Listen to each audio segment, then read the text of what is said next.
Now that we've sewn the gusset onto the Jane Panties, at this point we're ready to do some elastic edging around the leg line. So I apply my elastic before sewing the side seams in this instance. The only time I sew my side seams first is if I'm adding a little ruffle around the hip. So I'm using this Picot elastic, and it's got a decorative looped edge along one side. So I'm going to apply this to the right side of my fabric, and the decorative edge is pointing towards the left or up towards the top of my garment. I've got my sewing machine set to a zigzag stitch, but you can also use your serger to sew on your elastic. I just find this is easier to show you what I'm doing. So because the Jane Panties get sewn out of a woven fabric that is not stretchy, you're going to need to pull on your elastic quite a bit more to get a snug fit. So I normally mention that you don't want to pull your elastic enough to kind of gather up your fabric. In this case, you do want it to shrink back quite a bit.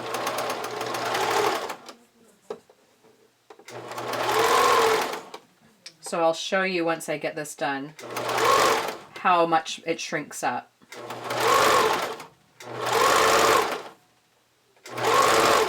The amount or the length of elastic you use does vary a little bit based on the stretchiness of the elastic, and I find that that tends to be something that you just, the amount of tension that you put on is something that you just kind of gain with experience.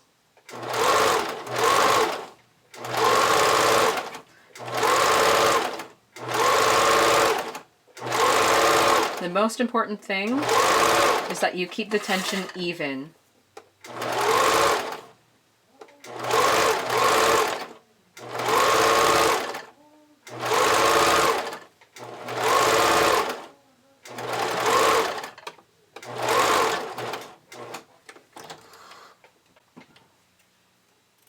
Okay, so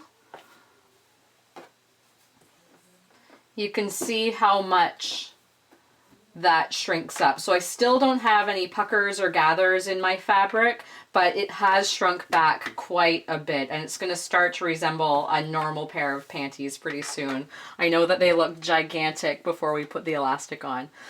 So now that we've zigzag stitched that on, I'm just going to trim back this excess fabric.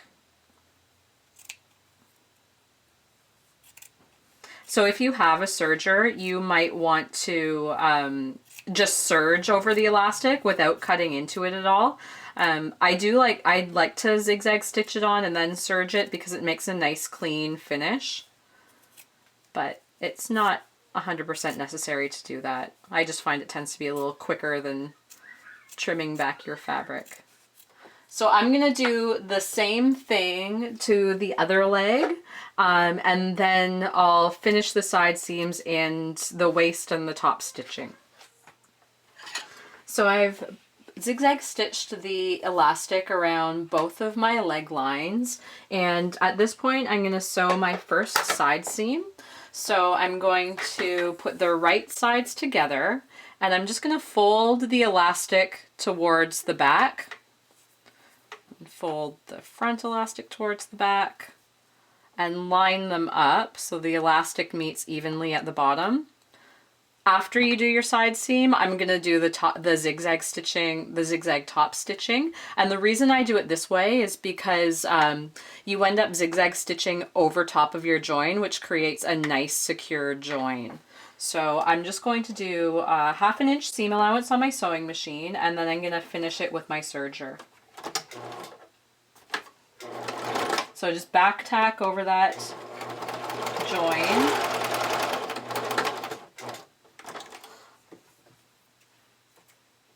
And before I serge, I'm just going to make sure that it's not perfect, but for me it's good enough. So that's our first side seam. And now I'm going to flip this back right side out. And these are really starting to look like something. And now I'm going to apply the elastic around the waist edge exactly the same way as we did on the legs. So I still have one side seam open. I'm going to start at this open seam, working on the right side with my decorative elastic applied around the waist edge. Just anchor it on with a zigzag stitch.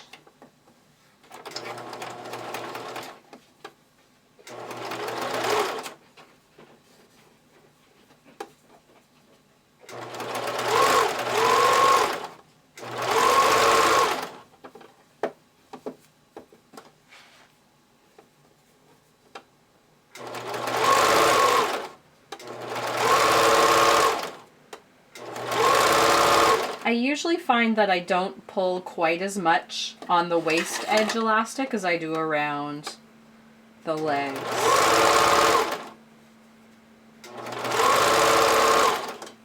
These do sit lower on the hips, and I tend to be quite fleshy. It's a nice way to put it, very soft. And I don't like it to be too tight or else it creates kind of lumps under my clothes.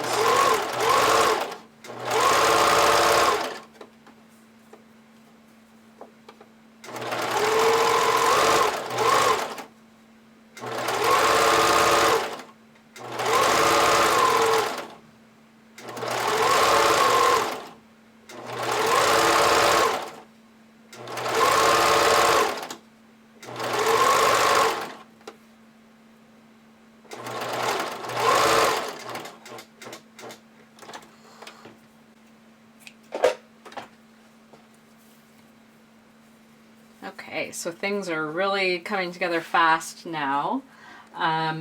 Again, we're just going to trim back the excess fabric that extends beyond our stitching line. And this fabric that I have chosen is really slippery and annoying and difficult to trim back. So I'm going to just really quickly do it the best that I can.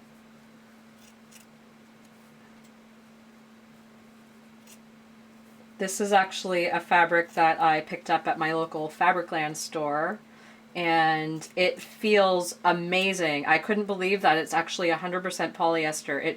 Seriously, it feels like silk, and it was inexpensive as well. I think it was under $12 a meter anyway, which for Fabricland prices, that's pretty good.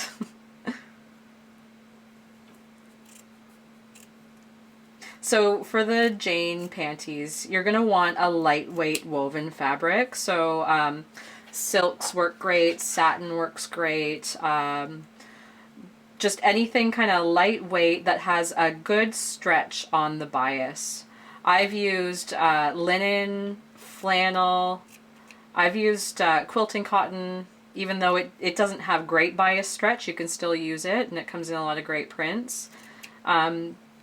Anything lightweight and kind of drapey is perfect. But you can experiment with different fabrics. This was one of my, actually I think it was my very first pattern that I ever developed, and it's changed a lot over the years. Okay, so just like we did before, fold back the elastic on the leg line and put it together. I'm just going to put a pin in there.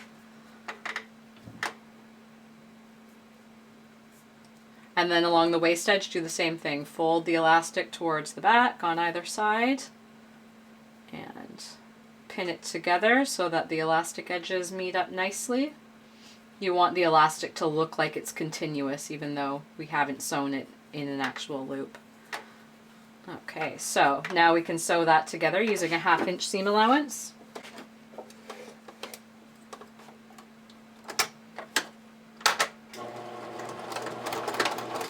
Just back tack at the beginning and end of your stitching line.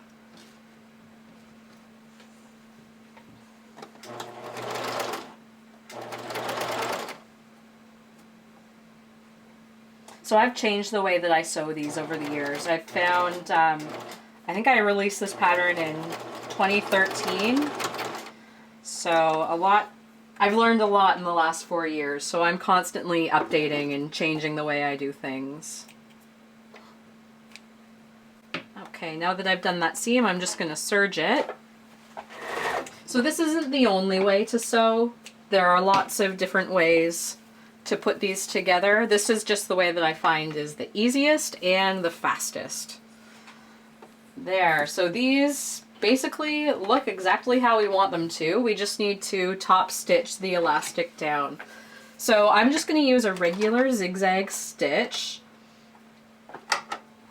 And I'm going to start at this side seam. I just pushed my seam allowance towards the back and working on the right side of my fabric. And that decorative looped edge is just peeking out beyond that folded edge. And I pull my fabric straight as I'm zigzag stitching, top stitching.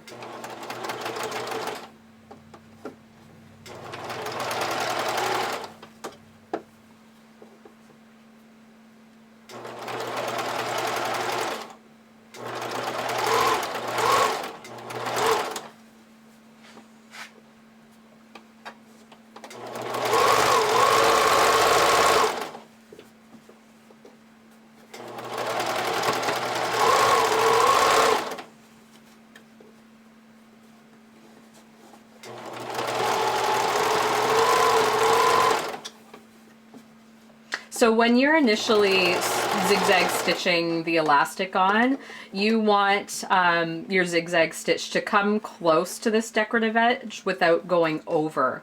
Because you want to have a nice crisp fold just before that decorative edge.